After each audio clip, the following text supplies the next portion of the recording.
Hubert Falco a été président du conseil départemental du Var entre 1994 et 2002. À l'époque, cette collectivité s'appelait Conseil général.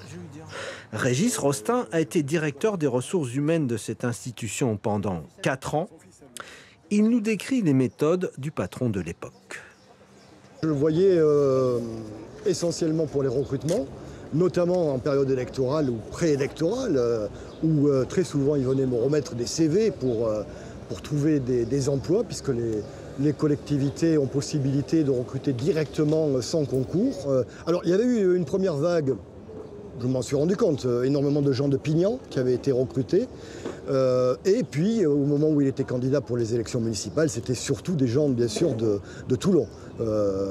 Et des gens qui pouvaient apporter quelques voix, il ne faut pas se le cacher.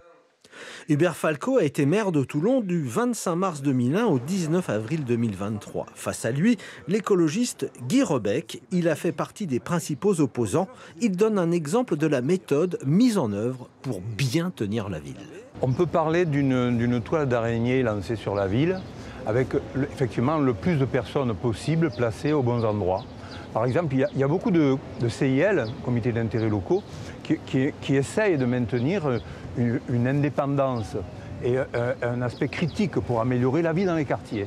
Mais Hubert Falco n'a eu de cesse de faire accéder au poste de président ou au bureau de ces CIL des gens très proches de lui.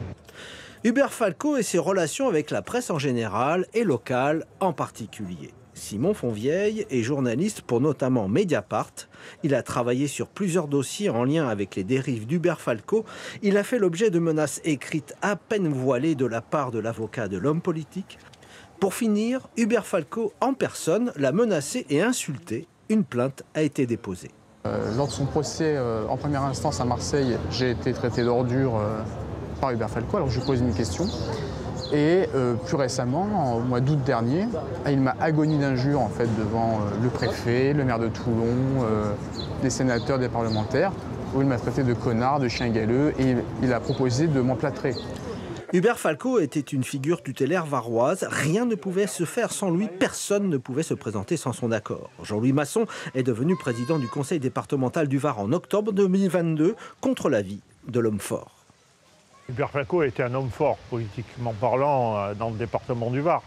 De là à dire qu'il y a un système, pour moi c'est un peu chimérique. Je ne l'ai pas vu, en tout cas pas ressenti et pas vécu.